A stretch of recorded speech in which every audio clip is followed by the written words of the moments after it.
na vida, tanto pessoal quanto profissional, principalmente na vida de negócio, nós temos que aprender a alavancar.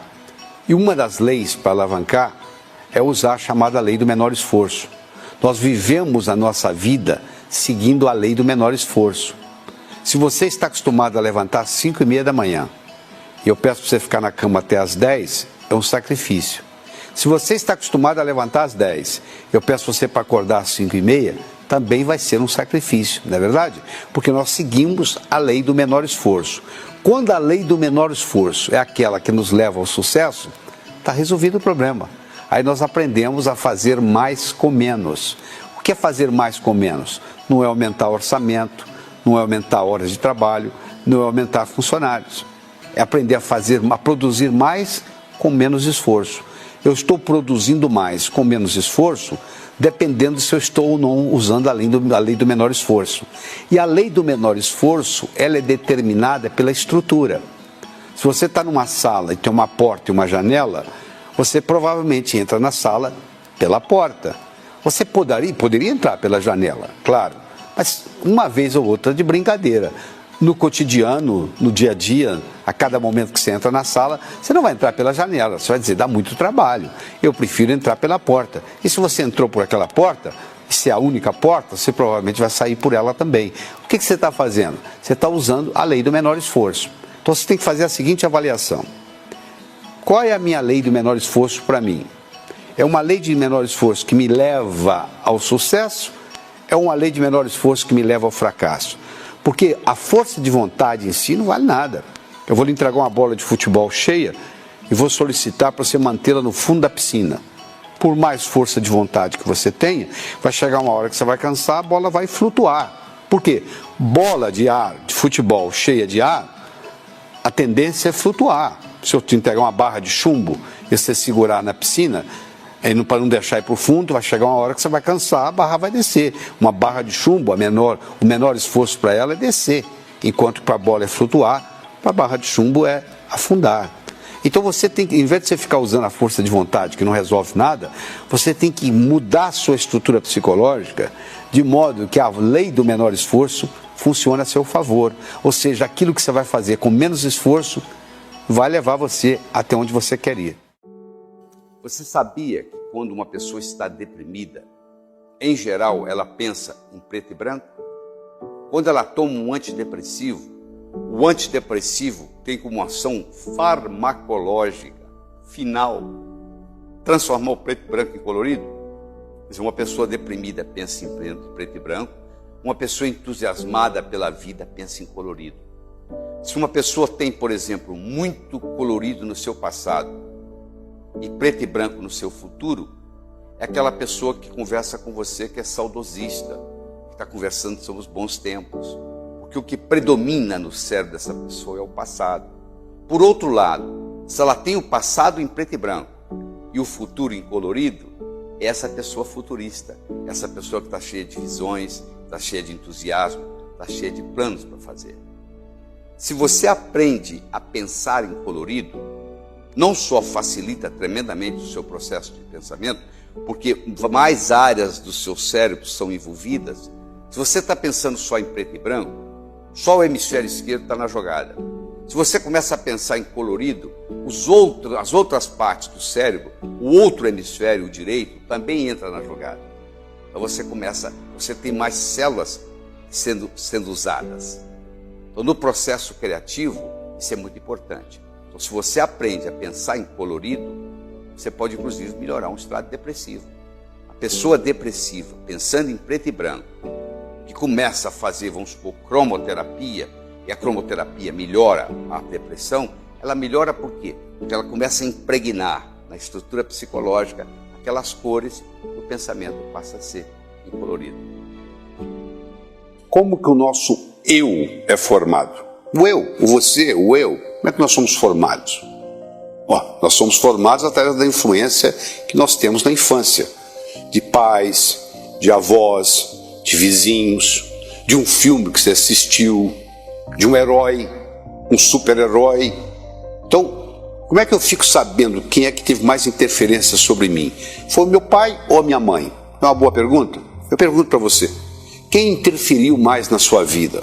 Quem interferiu mais nas suas crenças? O seu pai ou a sua mãe? Você quer saber como é que você resolve isso? Às vezes você já sabe, mas vamos supor que você esteja em dúvida. Ou quem teve mais interferência na minha vida? Foi meu pai ou foi minha mãe? Então eu vou lhe fazer uma segunda pergunta.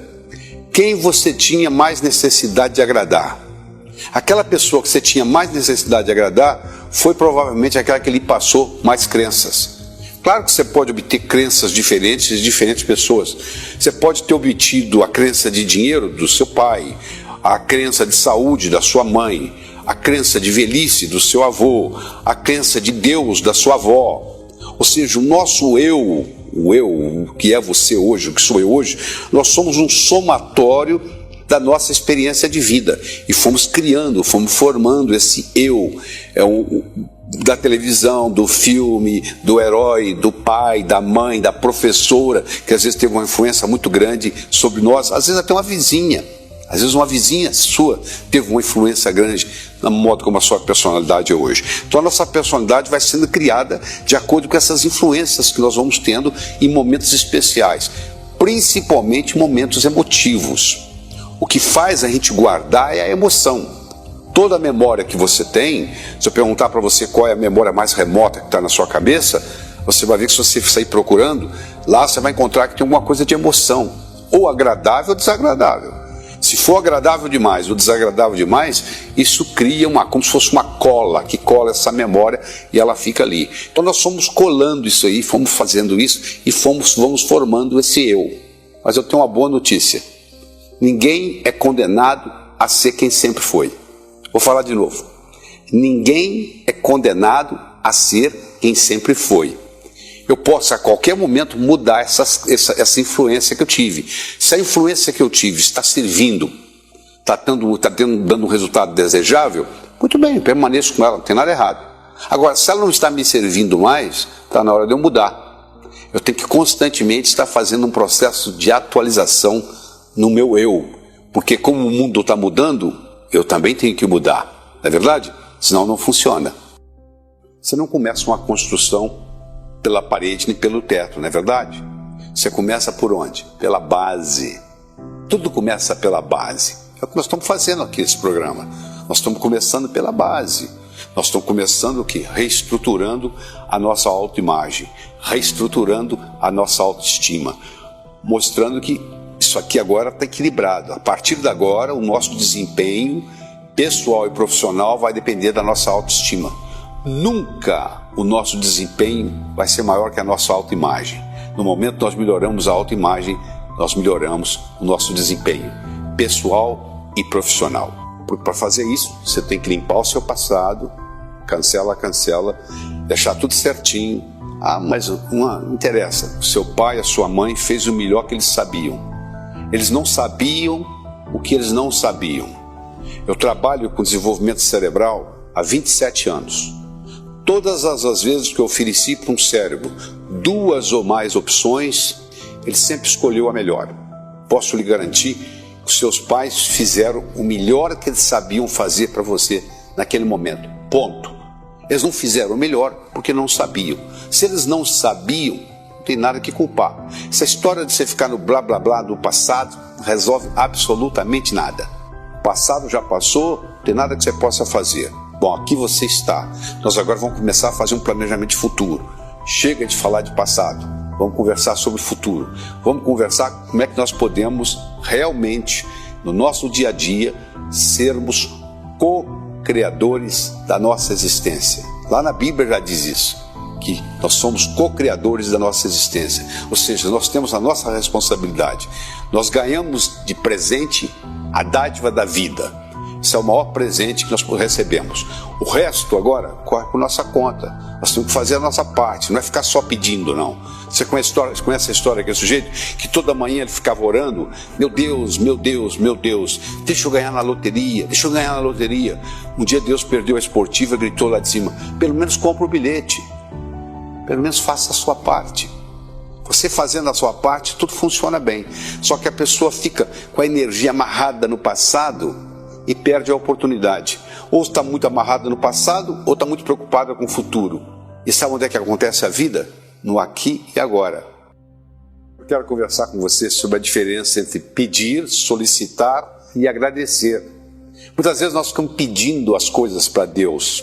Na realidade, nós devemos estar agradecendo, não é verdade? Porque aquilo que nós necessitamos, nós já temos. Você imagina se você tivesse um filho, que toda vez que ele lhe visse, ele solicitasse alguma coisa. Você ia falar assim, ó, já veio o pidão de novo. Você ia começar a evitá-lo. Nós somos 6 bilhões e meio de pessoas. Já pensou todo mundo pedindo? Na realidade, o que nós devemos fazer é agradecer, é manifestar gratidão. Agradeça aquilo que você tem para obter aquilo que você quer. A gratidão é a mãe de todas as virtudes, porque ela funciona como se fosse uma cibernética. É como se fosse um processo de realimentação.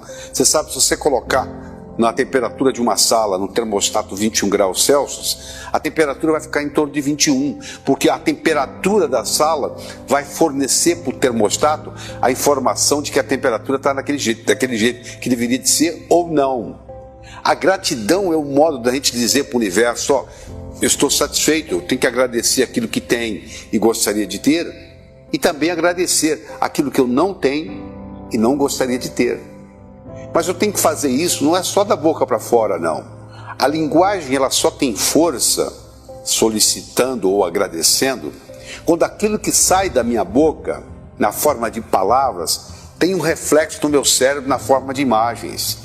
A minha linguagem só é poderosa quando ela está gerando imagens. Então você tem que prestar atenção naquilo que você fala, mas de uma forma que à medida que você vai falando, você vai gerando a correspondência linguística no cérebro. Então não adianta, por exemplo, eu estar falando só e não dá tempo de comunicar para o meu cérebro essas imagens. Ela não tem o mesmo impacto. Por exemplo, se eu vou fazer uma afirmação, que você sabe que hoje existem estudos mostrando o poder da afirmação. Se eu fizer uma afirmação só da boca para fora, eu vou provar que a afirmação não tem valor nenhum. Mas se eu fizer uma afirmação e cada vez que eu faço a afirmação, eu deixo gerar no meu cérebro a imagem correspondente à linguagem daquela afirmação, aí isso sim tem impacto.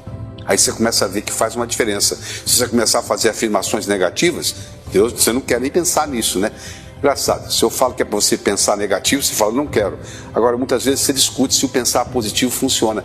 Ninguém quer pensar desgraça, né? Porque se pensar desgraça pode acontecer, né? Quer dizer, essa parte a pessoa acredita.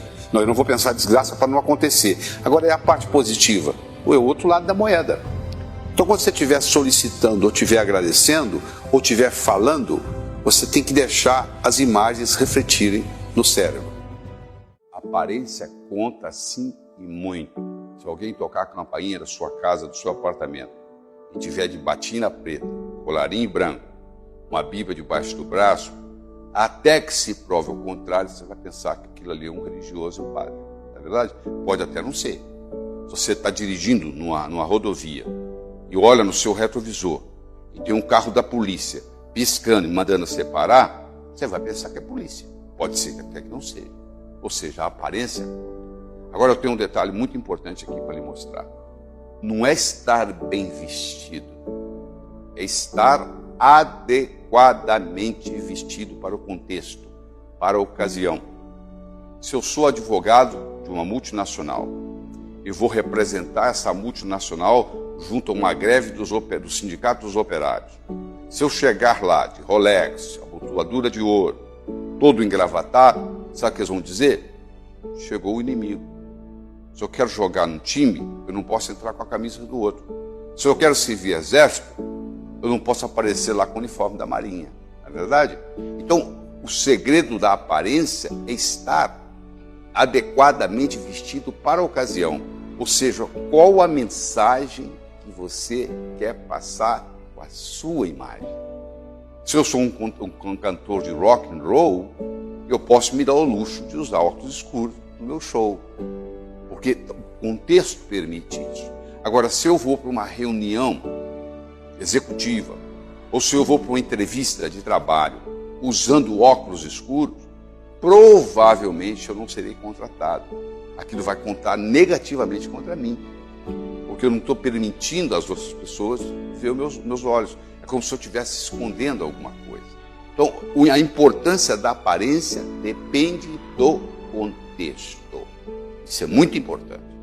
Você tem que avaliar o contexto, a circunstância, identificar o seguinte: qual é a mensagem que eu quero passar com a minha imagem dentro deste contexto. Um homem, por exemplo, pode começar a dar uma aula e depois de 15, 20 minutos resolver tirar o paletó. O poder do homem continua o mesmo. Uma mulher já não pode tirar o blazer. Ela perde poder. Se ela começou de blazer, ela tem que terminar de blazer. O homem pode se dar ao luxo, depois de 20, 30 minutos, dizer: vocês vão me dar licença, eu vou tirar o paletó. Então, essas são características, detalhes importantes na aparência que têm que ser avaliados. Coragem de errar, porque geralmente a pessoa quer acertar, não é verdade? Nós já conversamos que para acertar muitas vezes você tem que errar.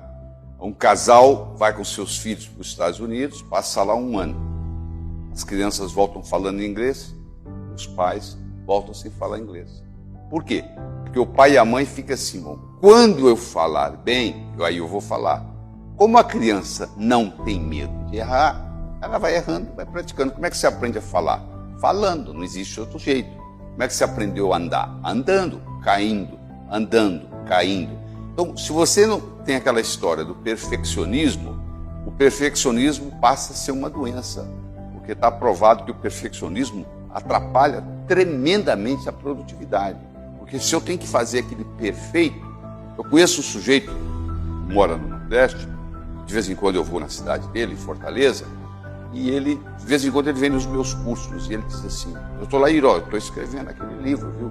O dia que eu terminar, eu vou mandar para o senhor, eu queria que o senhor escrevesse o prefácio. Perfeitamente, só você me mandar. Isso aí, já tem uns 12 anos que eu encontro esse indivíduo. Ele continua escrevendo o livro. Aí eu sempre pergunto para ele: mas e aí, quando é que você vai me mandar o livro? Ele diz: está quase pronto. Sabe o que é? Eu li mais uma vez, não gostei, estou fazendo umas correções. Ou seja, esse perfeccionismo não permite a pessoa produzir nada. Porque ele vai ficar: mas eu tenho medo da crítica. Bom, se você tem medo da crítica, é difícil você ter sucesso, né? É muito fácil você não ser criticado. Sabe o que você tem que fazer? Não fale nada, não faça nada, não seja ninguém. No momento que você falou algo diferente, no momento que você fez algo diferente, no momento que você é alguém, no momento que você mudou o status quo de uma situação, vai ter sempre alguém te criticando. O problema é quando você não recebe mais crítica. Aí ninguém está se incomodando com você, não é verdade? Ou seja, você tem que absorver a crítica de uma forma que ela te jogue para frente. Porque ninguém consegue agradar a todos. O Buda não conseguiu, Jesus Cristo não conseguiu, Maomé não conseguiu, você não vai conseguir, eu não vou conseguir. No momento que você se propuser a agradar a todos, você vai sair perdendo na história.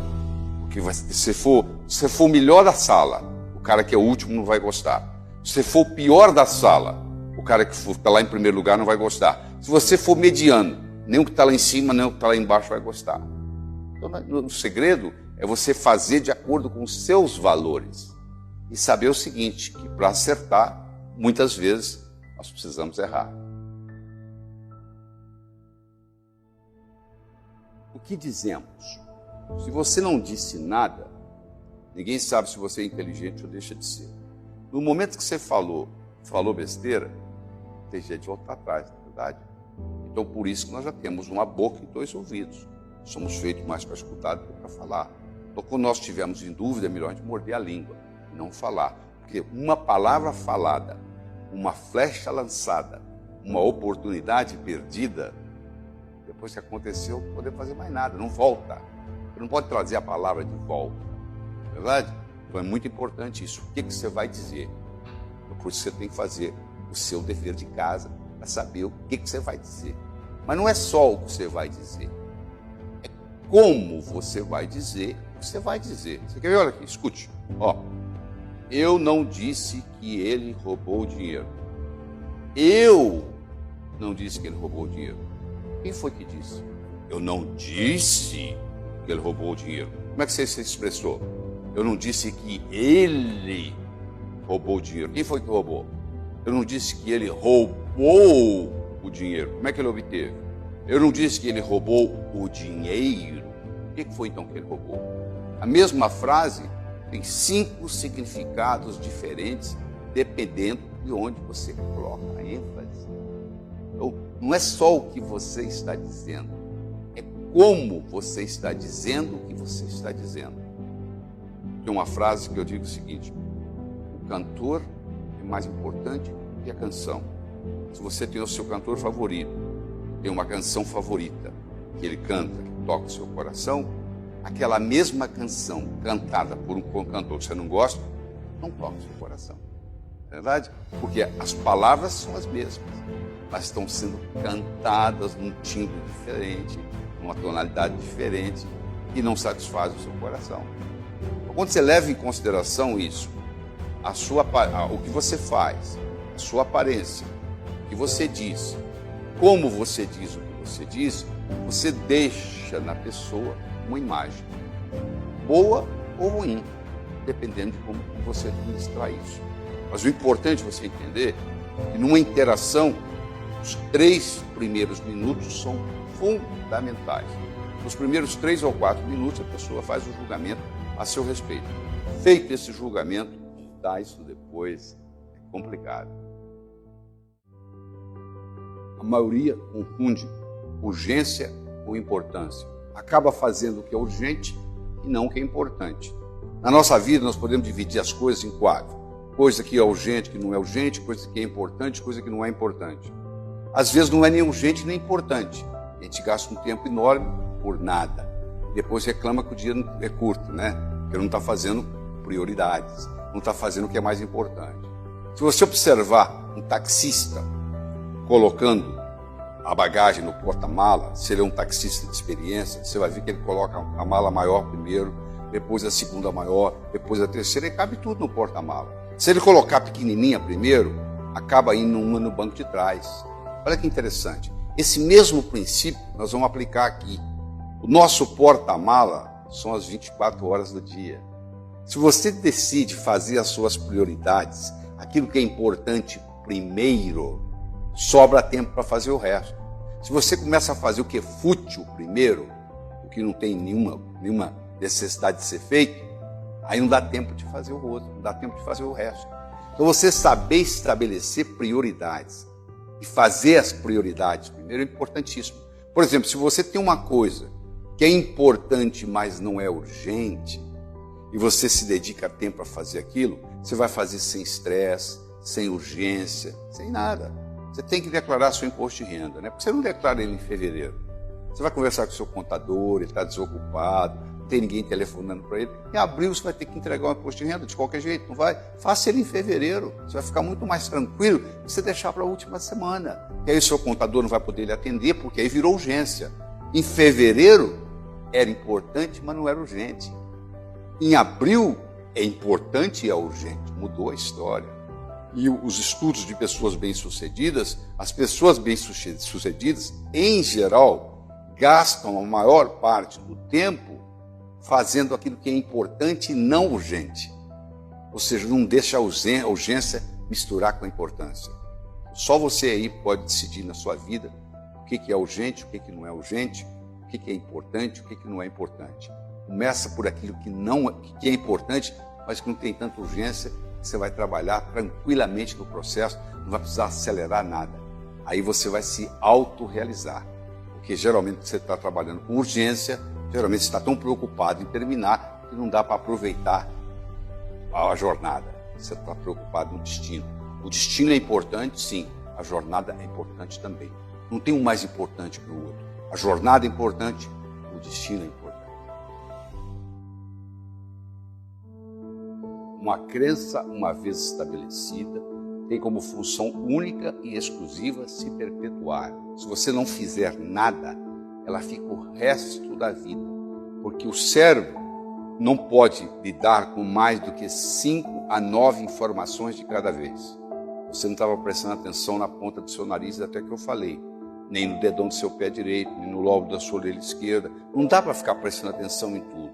O cérebro decide o que é mais importante, comunica para a substância reticular ativadora ascendente, funciona como se fosse uma secretária executiva do cérebro, e a partir daí ela coordena. Se não houver essa modificação, não adianta nada.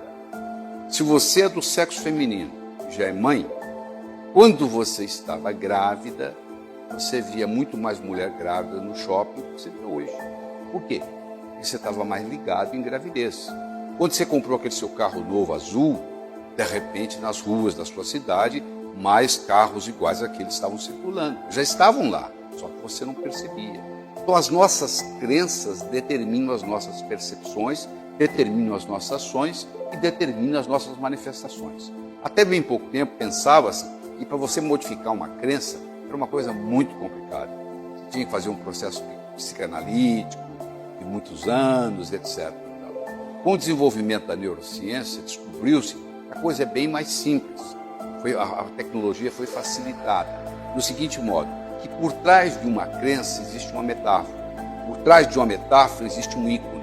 Se eu modifico o ícone, eu modifico a metáfora. Se eu modifico a metáfora, eu modifico a crença. Se eu modifico a crença, eu modifico a ação. Se eu modifico a ação, eu modifico a manifestação. Isso ficou muito mais simples. Então, isso é boa notícia essa, né? E agora você não precisa passar por aquele processo de dor para mudar uma crença. Você pode mudá-la do mesmo modo que você atualiza o programa de computador. Você está utilizando o programa, vem uma atualização, você faz o download e atualiza o seu programa de computador numa boa e começa a ter novas habilidades com essa atualização desse novo programa. O programa continua fazendo aquilo que fazia e mais alguma coisa. Não é para isso que serve a atualização? Eu não estou dizendo para você descartar crenças da sua vida. Eu estou dizendo para você acrescentar crenças importantes. E à medida que você vai acrescentando as crenças importantes e úteis, aquelas inúteis, elas vão desaparecendo por si só. Você não precisa se preocupar com elas. Na medida que elas não forem sendo utilizadas, elas vão sendo apagadas do cérebro. Se você não utiliza uma crença por muito tempo, ela acaba apagando. Você começa a utilizar uma nova, ela começa a criar uma rede neural nova, mais poderosa. Noivo e noiva se apresentam perante o juiz e o juiz diz: eu declaro vocês marido e mulher. A mulher levanta a mão e diz: seu juiz, mudei de ideia, não quero me casar mais. Sabe o que ele vai dizer? Tarde demais. Você agora tem que se divorciar. Eu já fiz a declaração. As palavras já saíram da minha boca. Não posso voltar atrás. Declaração cria a realidade. Criou uma realidade jurídica desse casal. Não é verdade? Agora, se ela tivesse convidado o vizinho dela que trabalha no banco para fazer essa declaração, ela não estaria casada. Porque o vizinho não tem autonomia, não tem autoridade para declarar marido e mulher. Para você fazer uma declaração, você tem que ter autoridade sobre aquilo que você está declarando. Eu agora pergunto, quem tem mais autoridade sobre você? Eu espero que você tenha respondido você mesmo. Quando você tinha 5 anos de idade, quem mandava em você não era você, eram seus pais. Mas se você já é adulto, hoje quem manda em você é você. Ou então você tem todo o direito de declarar coisas a seu respeito. A declaração tem que ser agora. Não é eu vou declarar, eu declaro que vocês serão casados. Não existe declaração de futuro. Ela é agora. É do que é e não do que não é. Eu declaro que vocês não são mais solteiros. Isso não existe. A declaração, quem declara tem que ter autonomia. Ela tem que ocorrer no aqui e agora. E tem que ser o que é e não o que não é. Então, se o meu pai me chamava de estúpido e eu comecei a me sentir estúpido e acreditei que era verdadeiro, eu não tenho que ficar com esse sentimento de estúpido o resto da vida. Eu posso dizer, eu declaro ser inteligente. Eu passo a fazer o que gente inteligente faz, eu passo a ter inteligência. Entendeu? Então, você faz uma lista daquilo que você se acha limitado, você encontra o oposto daquilo, você faz uma declaração, mas não é só da boca para fora, não. A declaração ela tem força quando o que está saindo pela boca, as palavras, dá uma reflexão de imagem, de ícone no cérebro. O segredo é o ícone que você está criando no cérebro. Então, à medida que eu vou falar, até para rezar tem ciência. Se eu falar só as palavras, não tem impacto nenhum. À medida que eu vou falando as palavras, tiver um reflexo, tiver uma formação de um ícone no meu cérebro, esse ícone vai ficar. É isso aí, desse jeito que a declaração funciona. Então, isso aí é um caminho para nós podermos usar a habilidade de sermos humanos. O que nos faz humanos e nos separa dos outros animais é que nós somos animais linguísticos. Linguagem cria a realidade e nos faz humanos. E declaração é uma habilidade de linguagem. Só quem tem linguagem pode declarar. Faz parte do espírito humano crescer. Somos ambiciosos por natureza. Ambição não é a mesma coisa que cobiça, são coisas diferentes. A ambição saudável é você crescer e deixar que os outros cresçam. Existe uma palavra japonesa chamada Kaizen. Toda uma filosofia montada nessa palavra, que é a melhora contínua. O Japão, em 1945, Hiroshima, Nagasaki, tudo destruído. Hoje, per capita, está entre os 5 melhores do mundo. O que trouxe o Japão, um arquipélago de mais de 3.000 ilhas, você imagina o que é gerenciar um arquipélago, a essa posição. A filosofia Kaizen, melhora contínua, só que nós nos acomodamos. A gente atinge um platô, um patamar, um platô, e acha o seguinte, tá bom, a gente não continua nesse processo. Você imagina se você estiver num processo constante de melhora, todo dia melhora um pouquinho, todo dia melhora um pouquinho, todo dia melhora um pouquinho. E isso muitas vezes não depende de uma experiência, educação formal, não. Uma coisa é educação formal, é você ter o colégio, você ter o diploma. Outra coisa é a educação não formal, é a experiência da vida. É esse de vontade que você tem de crescer, é de você conseguir evoluir e com a vontade de viver. Quando nós paramos de ser ambiciosos, nós começamos a morrer. Nós sabemos que uma pessoa começa a morrer quando os seus louros, o seu passado, as suas recordações começam a ficar mais importantes que as suas ambições, mais importantes que as suas metas. Uma pessoa começa a falar muito no que ela já fez, do que o que ela vai fazer. Você sabe que ela é muito orgulhosa do seu currículo que já passou. O currículo é uma coisa do passado, que já aconteceu. Eu não quero saber o que você fez, eu quero saber o que você vai fazer daqui para frente. Eu recomendo que você se concentre no futuro, porque é lá que você vai passar, é lá que nós vamos passar o resto da nossa vida. Esse futuro que está começando agora, nesse momento aí. E à medida que ele começa, ele já vira passado. E agora, ele já ficou passado. A vida vai nesse constante, passado, vai passando. E você está vivendo esse momento, esse momentinho, esse momento sutil. Você tem que viver o hoje e planejar o amanhã.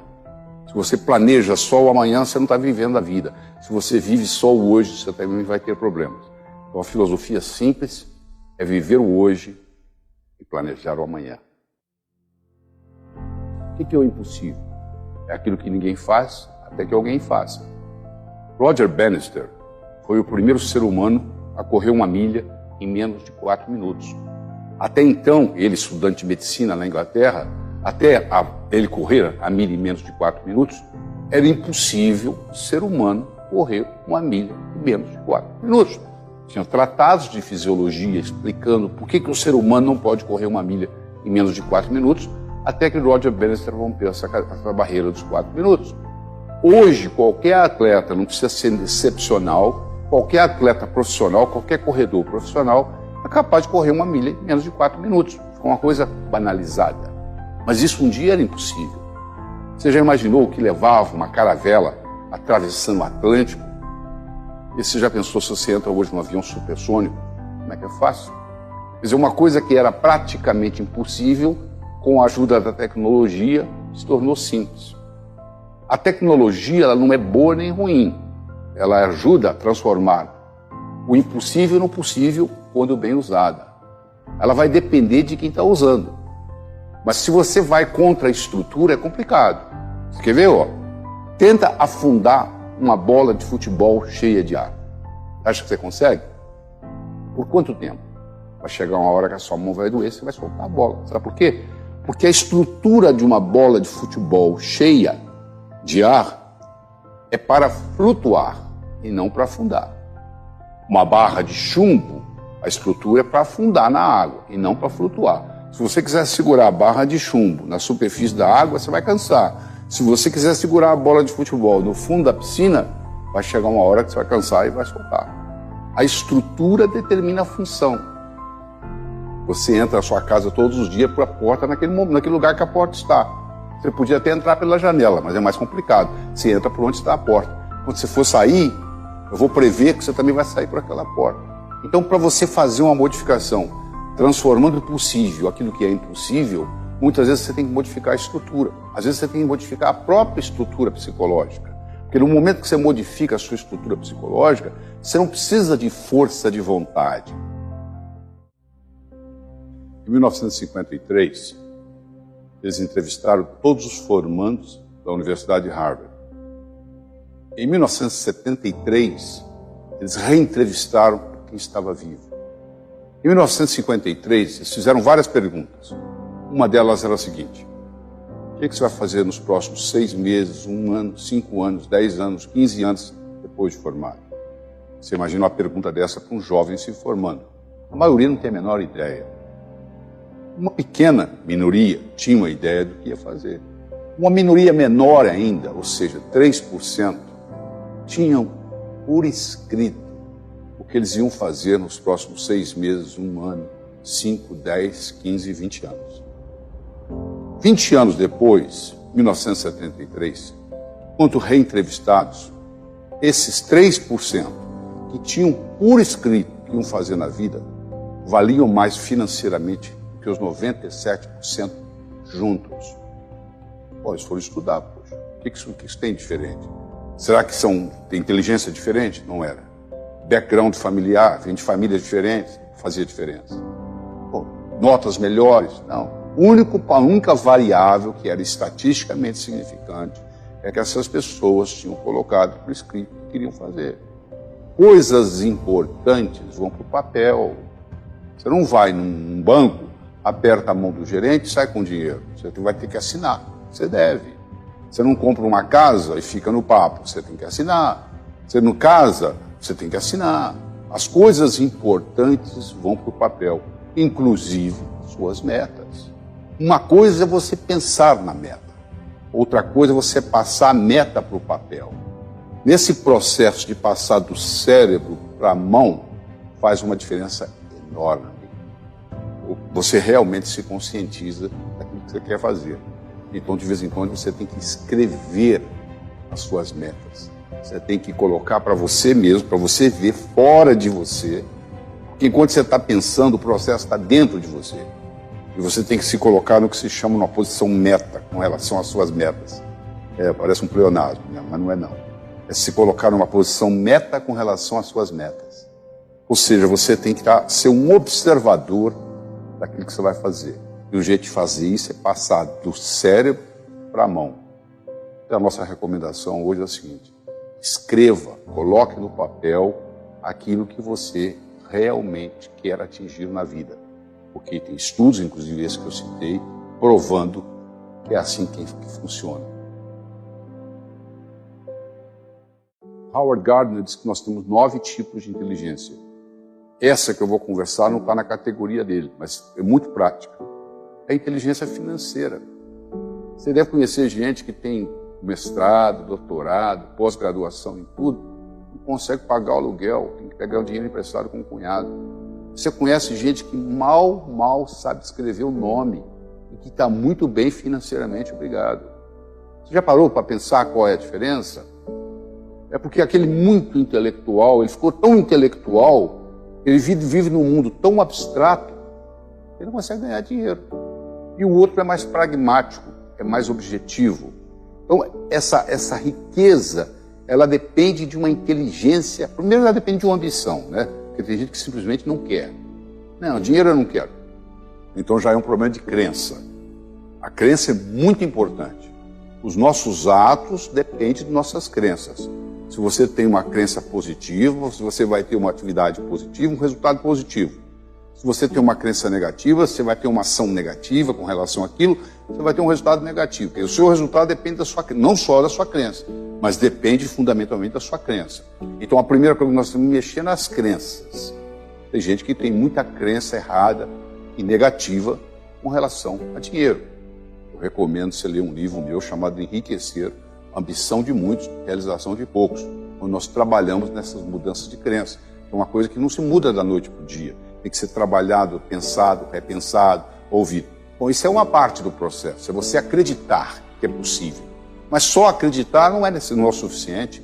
Aí você tem que ter a parte da estratégia, a parte de como fazer, o como fazer. Porque a crença explica o porquê. Por que fazer?